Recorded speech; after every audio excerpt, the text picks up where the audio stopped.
मित्रों नमस्कार। मैं एडवोकेट सुवेंदु जयपुरियार अपने इस चैनल जयपुरियार लॉ क्लासेस पर पुनः एक बार आपका स्वागत करता हूं। मित्रों, जैसा कि आप लोग मेरे वीडियो को देख रहे हैं, पिछले कुछ सप्ताह से मैं लगातार ही पुलिस के बिहेवियर पर, पुलिस की लापरवाही पर, पुलिस के नेग्लिजेंस पर, इन सारे चीज़ों पर वीडियो अपलोड कर रहा हूं। इसी क्रम में मैंने आज एक मोरल पुलिसिंग पर एक वीडियो अपलोड मैं करने जा रहा हूँ। ये जो वीडियो है मोरल पुलिसिंग पर, और सुप्रीम कोर्ट ने अभी 16/12/2022 को इस पर एक निर्णय दिया है और इसीलिए यह बहुत ही महत्वपूर्ण हो भी गया है, जिसमें कि सुप्रीम कोर्ट के डिविजनल बेंच ने, जिसमें कि 2 जज रहे हैं, honourable mister justice Sanjiv Khanna और honourable mister justice JK Maheshwari, इन दोनों ने एक civil appeal number 8671 of 2015, civil appeal number 8671 of 2015 में 16/12/2022 को एक जजमेंट दिया है, जिसमें पुलिस को इन लोगों ने मोरल पुलिसिंग नहीं करने की नसीहत दी है। अब मोरल पुलिसिंग होती क्या है, ये सबसे पहले मैं आपको स्पष्ट कर दूं। पिछले कुछ सालों से, ठीक है ना, पुलिस को फ्रेंडली बनाने के लिए सोसाइटी के साथ मोरल पुलिसिंग शुरू की गई है, जिसमें कि वो पुलिस वाले लोगों को समझाते हैं, बुझाते हैं और समझा बुझाकर वह उन लोगों को गलत काम करने से रोकते हैं। यह है मोरल पुलिसिंग। वह उनके सपोर्ट में खड़े रहते हैं। ये काफी अच्छा काम है, इसमें कोई दो राय नहीं है। लेकिन मोरल पुलिसिंग की आड़ में पुलिस वाले जहां पर अनड्यू फेवर लेने की कोशिश करते हैं, वहां पर ही गड़बड़ी शुरू हो जाती है। मोरल पुलिसिंग से कोई किसी को इनकार नहीं हो सकता है कि मोरल पुलिसिंग एक अच्छा काम है। पुलिस का जो एक इमेज ब्रिटिश काल से बना आ रहा है, जो कि बहुत ही ऑपरेसिव इमेज है, बहुत पीड़क इमेज बना हुआ है कि वह प्रताड़ित करती है, उससे निकलने के लिए मोरल पुलिसिंग को ऑप्ट किया गया था। एक बहुत ही अच्छा स्टेप लिया गया था। लेकिन जैसा कि आप सभी जानते हैं कि सारे सिस्टम में कुछ ना कुछ खामी आ जाती है, और यहाँ पर पुलिस के सिस्टम में बहुत बड़ी खामी आ गई, क्योंकि पुलिस के पास अपना एक पावर है और उस पावर का वह इस्तेमाल करने लगती है। और जहाँ पर पावर का इस्तेमाल आता है, वहाँ पर मोरल पुलिसिंग नहीं रह जाता है, बल्कि मोरल पुलिसिंग के नाम पर कुछ अनड्यू एडवांटेज लेने की बात चली आती है। यहाँ पर भी इस केस में यही हुआ। पुलिस ने मोरल पुलिसिंग के नाम पर कुछ अनड्यू फेवर लेने की कोशिश की। इसी पर सुप्रीम कोर्ट ने जो ऑब्जर्वेशन दिया है, उसमें पुलिस को मोरल पुलिसिंग नहीं करने की सलाह दी है अननेसेसरीली।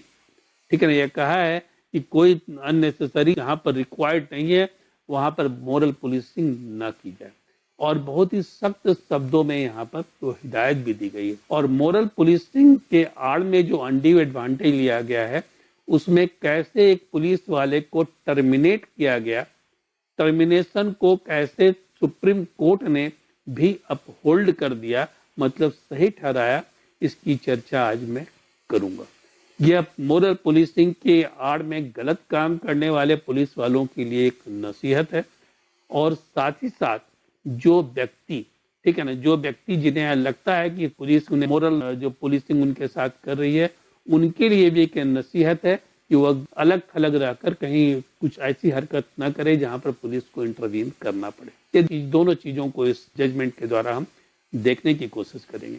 इस पूरे वीडियो में मैं घटनाक्रम क्या है इसकी चर्चा करूंगा, घटनाक्रम के बाद पुलिस का टर्मिनेशन कैसे हुआ इसकी चर्चा करूंगा, साथ ही साथ वो अपील में क्या हुआ इसकी चर्चा करूंगा, अपील में डिपार्टमेंटल जो अपील है उसमें क्या हुआ, हाईकोर्ट में जो उसने अपील किया उसमें क्या हुआ, और फिर जब CISF ने सुप्रीम कोर्ट में अपील किया तो उसका रिजल्ट क्या आया और क्या ऑब्जर्वेशन सुप्रीम कोर्ट का है। इस सारी चीज़ों की चर्चा आज मैं इस वीडियो में करूंगा।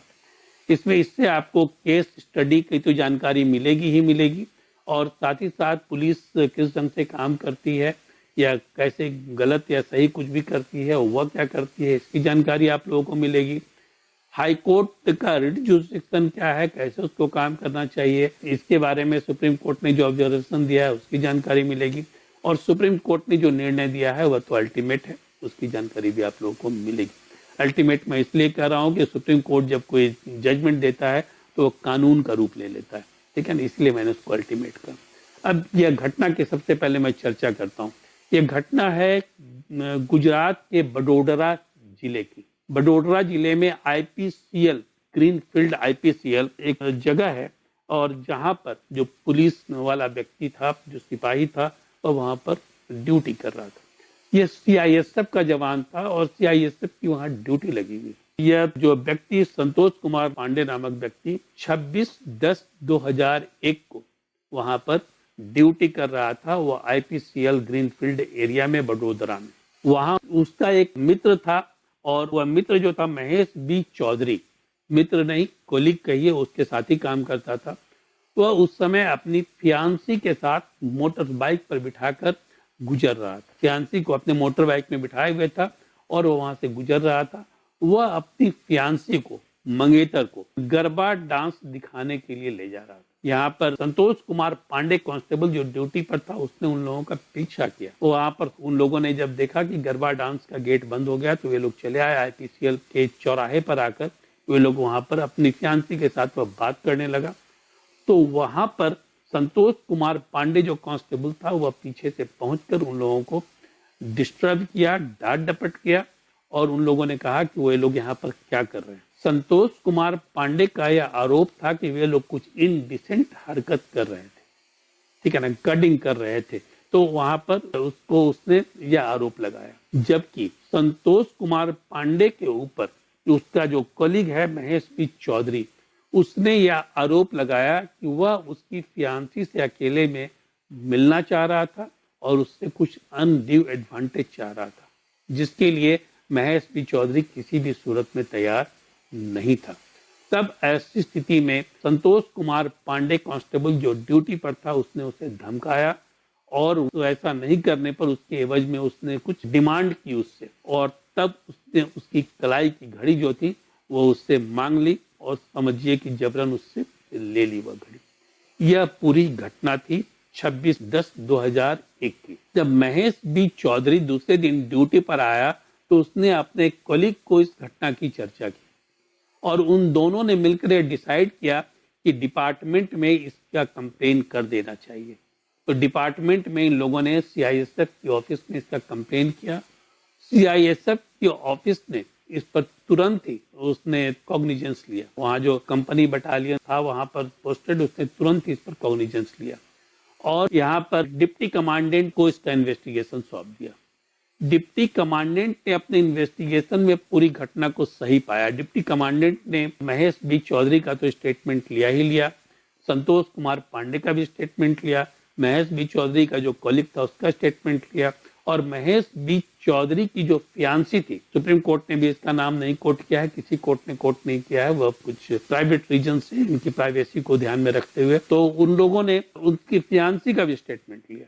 इन लोगों ने जो स्टेटमेंट दिया उसमें फियांसी ने भी स्पष्ट कहा कि वह घटना क्या हुई है तो मुझे नहीं पता है, क्योंकि वह तो लगातार रो रही थी और वह उस चीज को डिस्क्लोज भी नहीं करना चाह रही थी। लेकिन उसने इतना अवश्य कहा कि महेश बी चौधरी को घड़ी देते हुए संतोष कुमार पांडे को देखा है। वो चूंकि डरी हुई थी, वो रो रही थी, इसलिए उन सारी चीजों की चर्चा भी वह वहां पर इस घटना की चर्चा वह नहीं करना चाह रही थी। तो इन सारी चीजों के आधार पर यह पाया गया कि जो आरोप लगाया गया है संतोष कुमार पांडे के ऊपर सत्य है, और उसके आधार पर जब यह प्रोसीडिंग चल ही रहा था, तब तक संतोष कुमार पांडे ने रूम से बाहर जाकर वह घड़ी महेश बी चौधरी को लौटा दी और कहा कि वह कंप्लेन वापस ले ले।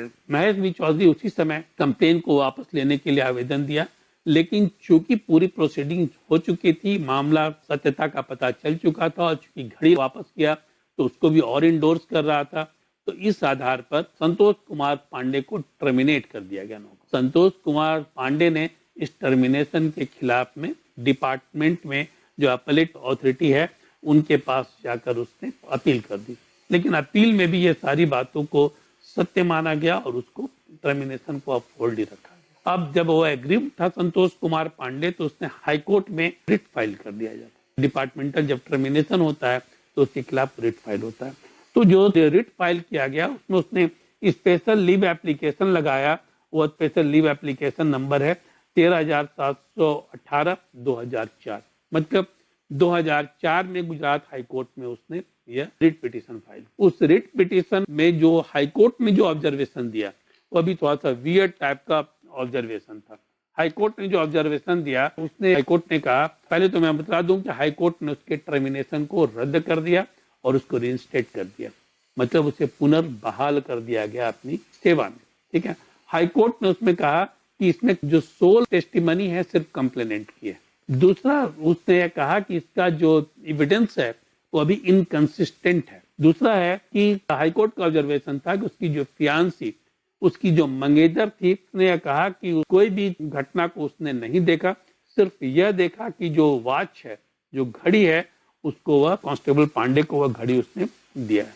तीसरा, उसने कहा कि चूंकि कंप्लेनेंट ने कंप्लेन को विड्रॉ कर लिया, इसीलिए इस केस को आगे चलाने का कोई मतलब नहीं है और जो टर्मिनेट किया गया है इसको वह बिल्कुल गलत है, और टर्मिनेशन को खारिज कर संतोष कुमार पांडे को रिइंस्टेट कर दिया।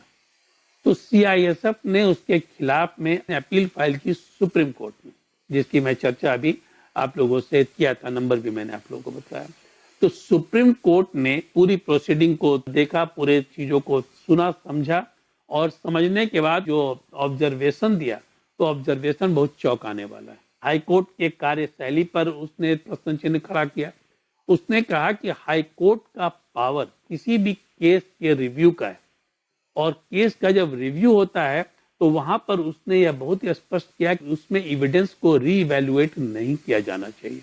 उसने बहुत स्पष्ट किया जो एविडेंस नीचे की अदालत में और नीचे के जो प्रोसीडिंग में जो चल गया, उस एविडेंस के आधार पर ही कोई निर्णय यहाँ पर लेना है। सिर्फ रिट पिटीशन में यह देखना है, जो हाईकोर्ट का जो जुरिस्डिक्शन है रिट पिटीशन में, कि कहीं लॉ के खिलाफ में जाकर तो काम नहीं किया गया, प्रोविजन कुछ और है और नीचे की अदालत ने या नीचे के जो न्यायाधिकरण है उसने कुछ लॉ के खिलाफ जाकर तो काम नहीं किया है। कहीं वह प्रोसीजर जो है उस प्रोसीजर को सही ढंग से पालन तो नहीं किया है, ऐसा तो नहीं किया है। तीसरा है, क्या एविडेंस को पूरी तरह से गोल ही कर दिया गया है कि बिना एविडेंस के आधार पर उसने सारे निर्णय ले लिए। तो इन तीन चीजों को ही देखने का काम। पहला तो है कि लॉ को फॉलो किया गया है नहीं किया गया है, दूसरा कि प्रोसीजर को फॉलो किया गया है नहीं किया गया है, और तीसरा एविडेंस को सही तरीके से अप्रिशिएट किया गया है या नहीं किया गया। लेकिन हाई कोर्ट ने पूरे के पूरे एविडेंस को ही रीअप्रिशिएट कर दिया और एविडेंस को ही वहां पर उसने एनालाइज करने का काम कर दिया। सुप्रीम कोर्ट ने कहा कि हाई कोर्ट का यह काम नहीं है, और हाई कोर्ट ने इस आधार पर जो निर्णय दिया है वह निर्णय गलत है, और इसलिए हाई कोर्ट के इस निर्णय को सुप्रीम कोर्ट ने पलट दिया और संतोष कुमार पांडे का जो टर्मिनेशन था उसको अपहोल्ड कर दिया। अभी 2022 में निर्णय आया जिसको अपहोल्ड कर दिया। यह जो ऑब्जर्वेशन है यही सबसे खतरनाक ऑब्जर्वेशन है, और यह बहुत चेतावनी है जो लोग मोरल पुलिसिंग करते हैं उनके लिए। उसने कहा कि पुलिस को अननेसेसरीली मोरल पुलिसिंग नहीं करनी चाहिए। यदि वे लोग कुछ गलत कर रहे हैं तो ऐसी स्थिति में आप उनको जो सेक्शन है उसके आधार पर अरेस्ट करिए, जो सेक्शंस लगे हुए हैं उसके आधार पर उन पर आप चार्जेज इंपोज करिए, लेकिन आप जाकर समझाने बुझाने का काम करिए और वहां पर फ्रेंडली बनकर अनड्यू एडवांटेज लेने का प्रयास करिए, तो यह गलत है। इसलिए सुप्रीम कोर्ट ने ऑब्जर्वेशन दिया कि पुलिस अननेसेसरली यदि मोरल पुलिसिंग करती है तो उसको उसे अवॉइड करना चाहिए, और चूंकि उसने टर्मिनेशन को बरकरार रखा तो यह बिल्कुल ही सख्त संदेश है मोरल पुलिसिंग करने के नाम पर गलत काम करने वाले पुलिस वालों के लिए। तो मुझे उम्मीद है मित्रों कि यह जो मैंने आप लोगों को यह केस लॉ बतलाया और पूरा जो इंसिडेंट बताया वह काफी कुछ आप लोगों को एक्सप्लेन करने वाला होगा। और सुप्रीम कोर्ट का चूंकि निर्णय फाइनल होता है, इसीलिए मोरल पुलिसिंग पर तो रोक नहीं लगनी चाहिए, लेकिन मोरल पुलिसिंग की आड़ में जो काम किया जाता है, गलत काम किया जाता है, उस पर रोक निश्चित रूप से लगेगी। दूसरी बात यह भी है, सुप्रीम कोर्ट ने यह भी कहा कि पुलिस ऑफिसर को मोरल पुलिसिंग करने का अधिकार है, वह भी अननेसेसरली नहीं। लेकिन यहाँ तो एक कांस्टेबल है जिसने मोरल पुलिसिंग की आड़ में गलत काम करने की कोशिश की, और मोरल पुलिसिंग की बात वो कर रहा था कि उसने समझाने का प्रयास किया, उसने उसे बताने का प्रयास किया कि यह गलत है। तो सुप्रीम कोर्ट ने बहुत ही क्लियर कट ऑब्जर्वेशन इस मामले में दिया है, और बहुत ही क्लियर कट, बहुत ही स्पष्ट निर्णय है सुप्रीम कोर्ट का, जो कि बहुत लोगों के लिए, खासकर पुलिस वालों के लिए आंख खोलने वाला होगा, और शायद इससे एक व्यवस्था में भी सुधार आए। तो मित्रों, मैं उम्मीद करता हूं कि जो लेटेस्ट जजमेंट है सुप्रीम कोर्ट का वह आप लोग को अच्छा लगा होगा, और जो पूरा इंसिडेंट मैंने बताया वह काफ़ी कुछ आप लोगों को भी, जो हमारे लॉयर बंधु हैं, उनको भी सिखाने वाला होगा और जो जनरल लोग इसे देखते हैं उनके लिए फ़ायदेमंद होगा। तो मित्रों, यदि अभी आप लोगों ने अब तक मेरे इस चैनल को सब्सक्राइब नहीं किया है तो उसको सब्सक्राइब कर लें और यदि ये वीडियो आप लोगों को पसंद आया है तो इसे अन्य लोगों तक फॉरवर्ड करें जिससे कि ज़्यादा से ज़्यादा लोगों को इसका फ़ायदा हो सके और बेल आइकॉन को पुश कर दें जिससे कि लेटेस्ट नोटिफिकेशन आप लोगों को आता रहे। धन्यवाद।